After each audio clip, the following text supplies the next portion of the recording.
Be prepared for the variant opinion of the century, folks. Even though I gave it a brief compliment in part 1 of this 3-part series, I more so appreciated the Circle of Life recreation upon repeated viewings and wasn't entirely hooked by it upon my first viewing. I was just like, okay, cool. If the rest of the film continues like this, we could have an average Lion King remake.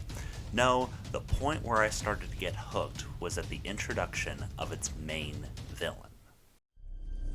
Life's not fair, is it, my little friend? From the moment that Scar, played here by Chiwetel Ejiofor, stepped onto screen, I was shaking in my seat, enticed by the combination of psychological terror and cerebral over-empowerment. From this moment on, the remake began to become spectacular. But, much like the movie itself, nobody else saw the character this way. The original Scar, played by Jeremy Irons, is one of the most beloved Disney villains of all time. Whenever people are discussing how Disney villains have lost their lust, this is the example they use of a great Disney villain. But that's part of the problem. The original Scar works more as a Disney villain than he does as a villain. For this reason and more, I'm wrapping up my 3-part series on Lion King 2019 by discussing the 3 reasons why Scar is a greater villain in the 2019 version. Tying back to the wild visual expression I mentioned in part 1, the original design for Scar has everything you would expect from the visual design of a villain from an abstract form of art. His mane is black, his eyes are yellow and green, his talons are out virtually all the time, whereas Mufasa and Simba only rip them out when they're attacking, and, of course, he has a scar on his eye. However, there are 2 major problems with this. 1, would you be able to set this guy alongside Mufasa and adult Simba and be able to tell that they were related? He looks nothing like them. He seems less like a brother or an uncle and more like a distant cousin twice removed. Second, does this one scar on his eye make it seem like he's even attempted to try to obtain the throne? I have a hard time believing that a lion wouldn't at least attempt to attack the king and regain the throne once, and this one claw mark looks like something one of the cubs could have done to him. It's like, how would he know that he's more brains than bronze if he didn't at least attempt to use his bronze? The remix version not only makes the 3 look more like members of the same family by at least making their mane the same color, but on top of his scarred eye, he has claw marks across his body, a sliced up ear, and a half-destroyed mane. This guy has been brutally demoralized out of thinking he could win the fight. But who did he try to fight? I wouldn't dream of challenging you again.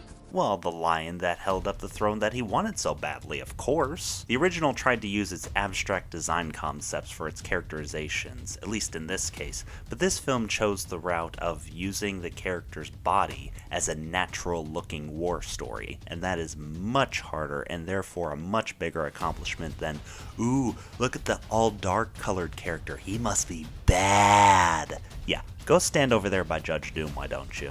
That's to say, the original's design works perfectly fine for an animated Disney film, but to make that sort of character work for Favreau's photorealistic world and still have the visual design do all the exposition, that is a much bigger accomplishment.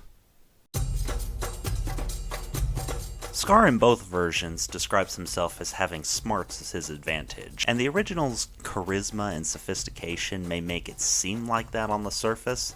However, the more I kept thinking about Scar's establishment and his plans in the original, the less it made sense to me. First of all, in the case of his establishment, he's friends with the hyenas before anything ever starts. Okay, 1. Why would the hyenas be friends with any of the lions from Mufasa's pride when Mufasa was the one that banished the hyenas to the elephant graveyard in the first place? And 2, Scar constantly makes fun of the hyenas and they just keep going with it when they really don't have to. There's so many hyenas there that they could all just gang up on him, especially since he just established that he's one of the weaker lions, so why would they continue to follow him? And don't even get me started on the fact that he calls them idiots throughout the whole film, but then when he calls them the enemy, suddenly they turn against him. But the biggest problem is in his plan. He just leads Simba into this empty gorge where he says his father has a marvelous surprise for him. Okay. Simba just got done getting attacked when he was left unsupervised, so why would he go down there in the first place, unsupervised? And what kind of surprise would Mufasa have in this empty gorge? Does he think he'll create some sort of smoke signal show? Or are they gonna have a wildebeest picnic in this 300-degree sunspot? I know he's a kid, but he's not stupid, and when he goes through a near-death experience where he nearly gets eaten by hyenas, he would be much more cautious than this. The remake flips all of this. Scar is not friends with the hyenas, he just persuades Simba into going into the elephant graveyard knowing that the hyenas would eat him, because hey, they've already stripped the area of the rest of its life, so why wouldn't they eat him up? Yeah, he didn't anticipate Mufasa, but neither did the original. But instead of just being an already established friend, he instead persuades them to his side by offering them the Pride Lands. But wait, he doesn't own the Pride Lands, Mufasa does. That's why we're going to kill him. How could you say no to that? Speaking of persuasion, as much as I slammed the remake Stampede in Part 2, Scar's method of persuading Simba into the gorge is much more believable. Instead of making Simba believe that Mufasa had something to offer Simba, he instead took advantage of his emotional state that he made his father upset and wanted to make it up to him by taking him to an echoing gorge where he could improve his roar. And he entices Simba through the method that would entice anyone: storytelling. Even Mufasa came here when he was your age. Refused to leave until his roar could be heard above the rim.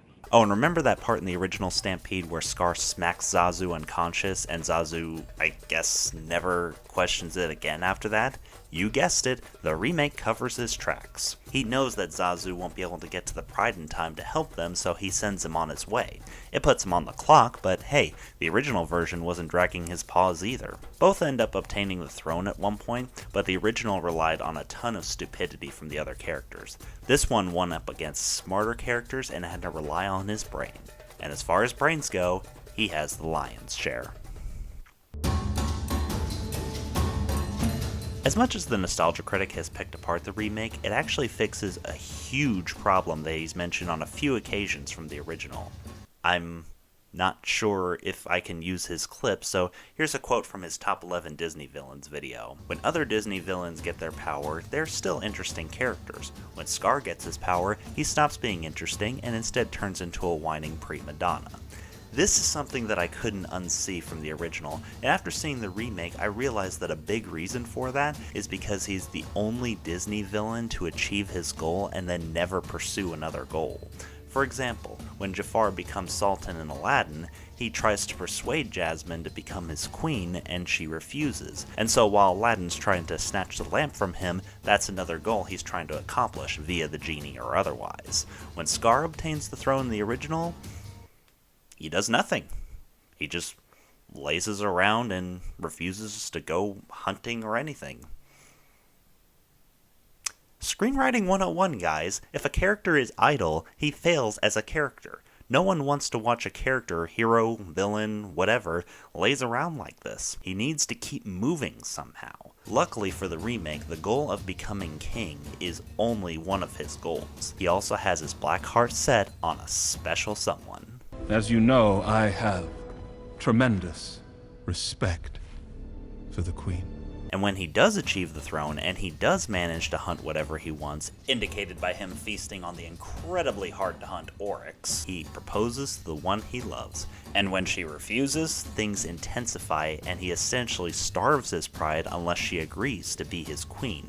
He's actively pursuing a goal, and as a result, the stakes continue to get higher, increasing Simba's need to return to Pride Rock and making it more dramatic when he doesn't.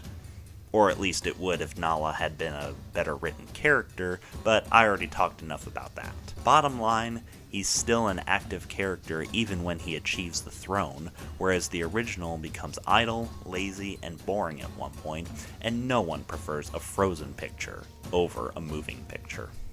The original Scar will always be remembered as one of the most recognizable and fun Disney villains, but the remake's version of Scar absolutely works better as a villain.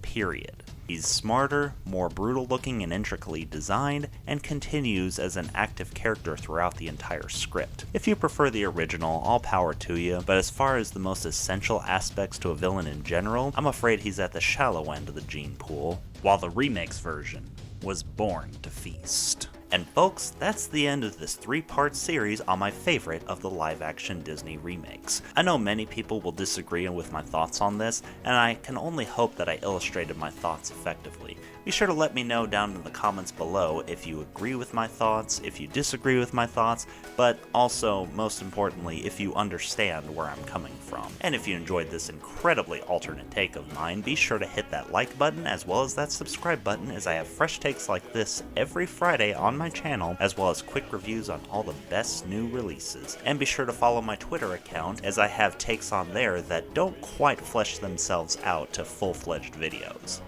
I'm CM Waters, and I'll see you next week.